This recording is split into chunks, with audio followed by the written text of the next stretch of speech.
नमस्कार दोस्तों, मैं जय कुमार गुप्ता आज जल यानी कि पानी पर बात करने के लिए उपस्थित हुआ। जल एक ऐसी चीज़ है, ज़्यादा आ जाए तो वो भी दुखी करता है, नहीं आए तो भी दुखी करता है। अभी कल रात को ही भिवानी में जल भराव हुआ, बहुत ज़्यादा बारिश हो गई और चारों तरफ जल भराव हो गया, एक्सेस हो गया। और अभी 10 दिन पहले पानी के लिए तरस रहे थे, पानी पीने के लिए नहीं था, बहुत दुखी हो रहे थे लोग। तो ये जल एक्सेस भी गड़बड़ है और कम हो ना हो तो भी गड़बड़ है। अभी कल परसों में देखा कि एक परिवार पूरा परिवार जल में बह गया, देखते देखते बह गया। उन्होंने संघर्ष भी बहुत किया, जल गहरा नहीं था मगर बहाव बहुत तेज था। तो ये जल जो है ये विनाश भी करता है और विकास भी करता है। अब मैं बात करूंगा शहर के बारे में, हर गांव के बारे में कि भाई पीने का साफ सुथरा पानी होना चाहिए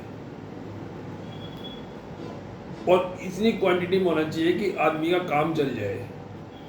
एक समय हमने भिवानी में वो भी देखा था कि जब हफ्ते हफ्ते पानी नहीं आता था, सन 68 से पहले दौर था, दूर दूर कुओं से पानी लेके आते थे पीने के लिए। उस टाइम यहाँ पे सुविधाएं नहीं थी, मगर जैसे सन 68 में चौधरी बंसीलाल आए, उन्होंने देखा भाई ये पानी तो बहुत ज़रूरी है, तो उन्होंने नहरें बनाई। क्योंकि पानी कहीं से लेके आना है तो उसको लाने के लिए तो रास्ता चाहिए ना, साधन चाहिए। तो उन्होंने नहरें बनाई, नहरों से पानी आया। जिन टिब्बों पे, जिन खेतों में घास तक नहीं होता था, आज वहाँ धान भी होते हैं, तो वो उनकी सोच थी। मगर अभी क्या है कि शहर में गर्मियों में खासकर पानी पीने की इतनी दिक्कत हो जाती है कि लोगों को जाम लगाने पड़ते हैं। लोगों को दूर दूर से टैंकरों से पानी मंगाते हैं, जो कि वो इतना हाइजीनिक नहीं होता, स्वास्थ्य के लिए ख़राब भी होता है, मगर क्या करें, यूज़ करना पड़ता है। अब इसकी मूल प्रॉब्लम क्या है? मूल प्रॉब्लम क्या है कि हमारे पास घर में हो, कहीं पर भी हो, वाटर स्टोरेज के लिए हमारे पास बर्तन, टंकी कुछ भी होनी चाहिए। शहर के लिए जो वाटर वर्क्स बने हुए हैं वहाँ टैंक बनते हैं बड़े बड़े वाटर स्टोरेज के लिए। नहर रोज तो आती नहीं है, नहर आएगी भर के जाएगी। अब क्या हाल हो गया उनका कि कभी वो मान लिया 8 फुट गहरे बने थे, 6 फुट गहरे बने थे, 10 फुट जो भी बने थे, आज वो गाद जम जम के, सिल्ट जम जम के 2, 2.5, 3 फुट के रह गई है। तो हमारे पास स्टोरेज की कैपेसिटी नहीं है, तो पानी जितना है कैपेसिटी उसमें पानी इकट्ठा होता है और वो पानी फिर ख़त्म हो जाता है। और वो गाद क्यों है, गाद क्यों नहीं निकलती? मैं हैरान हूँ कि यहाँ पे 10 साल इस पब्लिक हेल्थ की एक मंत्री रही है, एक उसके बाद इस सरकार में भी हमारे भिवानी के विधायक 1 साल के लिए वो भी विधायक इसके मंत्री रहे, कि उन्होंने क्यों नहीं देखा कि भाई ये टैंक जो बने हुए हैं इनकी एक्चुअल गहराई कितनी थी और आज कितनी रह गई है, और कितनी बारी इनके एस्टिमेट बनते हैं गाद निकालने के लिए। बाकायदा ठेका दिया जाता है, गाद निकाली जाती है कागजों में, अगर वहाँ नहीं निकलती है। अब वो जब हमारे स्टोरेज की कैपेसिटी नहीं होगी तो पानी आएगा कहाँ से? नहर आती है, कैपेसिटी होती नहीं है तो पानी का दिक्कत हो जाती है। तो ये किसी ने भी ध्यान नहीं दिया ना, ये एमएलए नहीं, प्रशासन भी ध्यान नहीं देता। जो एसडीएम हैं, डीसी हैं या एससी एक्सीएन हैं, कोई ध्यान नहीं देता कि ये पानी की प्रॉब्लम है, तो पानी प्रॉब्लम को सॉल्व कैसे किया जाए। लोगों को भी जागरूक करना चाहिए कि भाई पानी की वेस्टेज ना करो, गाड़ियाँ ना धो, अननेसेसरी पानी की वेस्टेज ना करो, कम से जितने ज़रूरत हो उतना पानी को यूज़ करो। वो भी कोई जागरूकता अभियान नहीं चलाता। कभी यहाँ का लोकल एमएलए या जो पीछे मंत्री रही, वो कभी वाटर वर्क्स में जाके नहीं देखा भी क्या प्रॉब्लम है। इसी प्रकार से जब पानी भरता है तो जब कोई नहीं देखता जा करके कि भाई ये पानी भर गया है, जो डिस्पोजल की मोटरें चल रही है नहीं चल रही है, वहाँ पे यदि हम जैसे लोग या कोई और जाता है, मालूम पड़ता है जी बिजली नहीं है। बिजली नहीं है तो भी जनरेटर वाला तेल नहीं है, तेल नहीं है भाई, तेल क्यों ला के रखा? बोला जी पैसे नहीं थे। मतलब 100 एक्सक्यूज होते हैं। बिजली होती है तो ये मोटर कल ही जल गई जी हमारी, तो परसों ही जल गई जी मोटर हमारी, तो ये एक्सक्यूज होते हैं। अब वो पानी निकलता नहीं है, पानी में घूमता रहता है, कई कई दिन तक जो है ना वो अपने आप ही उड़ता है, उससे बीमारियां फैल जाती हैं, कोई सुनने कहने वाला नहीं है।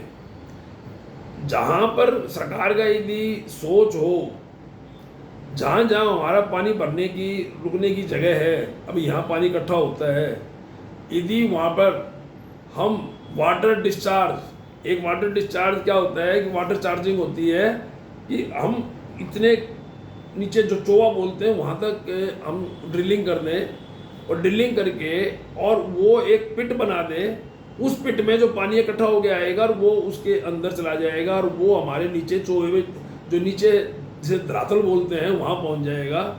उससे हमें दो फायदे होंगे, एक तो हमारा वाटर लेवल जो नीचे जा रहा है वो ऊपर आ जाएगा, और एक वो पानी जो दुखी कर रहा है लोगों को वो अंदर आए, बीमारियाँ भी नहीं फैलेंगी। मगर सरकार का कोई ध्यान ही नहीं है कि भाई इसका हम क्या कर सकते हैं। आज विज्ञान कहाँ से कहाँ पहुँची हुई है, कितनी चीज़ें हैं। अब कहते हैं जी फॉरेन कंट्री में तो हम गए थे जी, वहाँ तो ये बहुत, वहाँ तो पानी रुकता ही नहीं है। तो क्यों नहीं रुकता है, हमने कभी स्टडी नहीं किया कि उन लोगों ने जहाँ जहाँ पर भी वाटर कैचमेंट एरिया होते हैं वहाँ पे चार्जिंग बना रखे हैं पिट्स, कि वो जो पानी वहाँ पर आएगा और वो पानी नीचे चला जाएगा धरातल में, और नीचे धरातल में तो इतनी बड़ी रिजर्वायर है कि इतनी रिजर्वायर समुद्र समा जाए, मगर नहीं करते। तो हमें जब पीने का पानी चाहिए तो हमें पीने का पानी नहीं देते ये, जब एक्सेस वाटर हो जाता है तो उसको स्टोरेज कैपेसिटी भी नहीं भेजते ये। क्यों? क्योंकि इन सरकार की मंशा नहीं है। जब सरकार की मंशा नहीं है तो एसडीएम डीसी एडमिनिस्ट्रेशन उनकी भी मंशा नहीं होती है।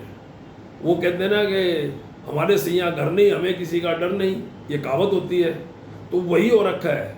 तो ये यहाँ के एमएलए को या जो और इलेक्शन लड़ने की लाइन में लगे रहते हैं किसी भी पार्टी के हैं, उनको इन चीज़ों के सुझाव देने चाहिए सरकार को, उनको इन चीज़ों के लिए लोगों को भी जागरूक करना चाहिए। नहीं तो ये इतनी बड़ी प्रॉब्लम बनने जा रही है कि 400 400 500 500 600 600 नीचे पानी चला गया है। आगे आने वाली हमारे जो आगे हमारे बच्चे होंगे, जो और भी आने वाला वंश चलेगा, उनको पानी देखने को भी नहीं मिलेगा।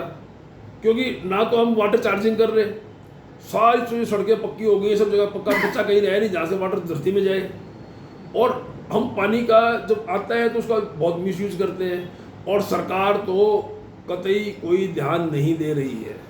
उनकी तरफ से कोई मरे कोई जिए, पानी नहीं है तो नहीं है तो है। इन अफसरों के जाके देखो कितने बड़े कोठियों में लॉन हैं, यहाँ लोगों को पीने को नहीं होते, लेकिन लॉन हरे भरे रहते हैं और यूँ पानी चलता रहता है। तो इसके लिए हम लोगों को खड़ा होना पड़ेगा, लोगों को जागरूक करना पड़ेगा। जाम लगाने से कोई इसमें मुझे लगता है कि जाम लगाने से कोई फ़ायदा नहीं होगा। हमें इन चीज़ों को अफसरों से टेकअप करना पड़ेगा, हमारे जो नुमाइंदे हैं उनसे टेकअप करना पड़ेगा। और नुमाइंदे जब तक आम आदमी की प्रॉब्लम नहीं समझेंगे तो ये प्रॉब्लम यूँ की यूँ रहेगी।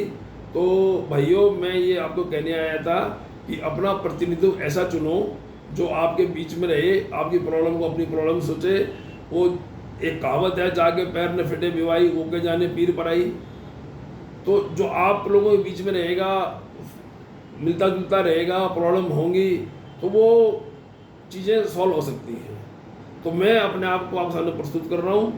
मुझे पार्टी यदि मौका दे तो आप लोगों का आशीर्वाद की मुझे जरूरत होगी, और मैं आपको एश्योर कर रहा हूँ कि मुझे ये मौका मिला तो ये जो छोटी छोटी प्रॉब्लम है, शिक्षा की, स्वास्थ्य की, जल की, मैं इनके ऊपर पूरा ध्यान दूंगा। आपने पहले भी देखा होगा, मैंने स्कूलों के ऊपर एडमिनिस्ट्रेटर लगवाए हैं, प्राइवेट स्कूलों में ठगी बंद करवाई थी इनकी, मगर वो ज़्यादा नहीं चल पाई, फिर वो ये मैनेजमेंट आ गई है। पर मैं अपने काम में लगा रहता हूँ। एक बारी पीछे किसी ने गलत गेट लगा दिए थे, लोगों को बड़ी तकलीफ हुई थी मार्केट में, वो पता नहीं किसी ने लगाए थे, मुझे नहीं पता। मैंने वो टेकअप करके, हालांकि हमारे विधायक जी उसके थे कि भी ये नहीं हटेंगे, और जबकि लोगों को बहुत मोटी प्रॉब्लम थी, ये थाने के पास लगे थे, बिजला बाजार की मार्केट के पीछे, वो मैंने 1 साल लड़ाई लड़के वो मैंने 2019 में हटवाए थे।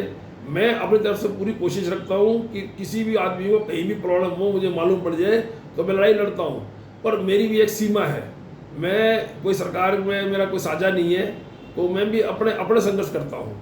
तो मैं आपको फिर भी निवेदन करूँगा, विनती करूँगा कि जो आदमी आपके बीच का हो, कोई भी हो, केवल मैं ही नहीं हो, कोई और भी हो, तो आप वो सब देख करके मौका दो। 2 महीने बाद इलेक्शन है। धन्यवाद। जय हिंद, जय हरियाणा।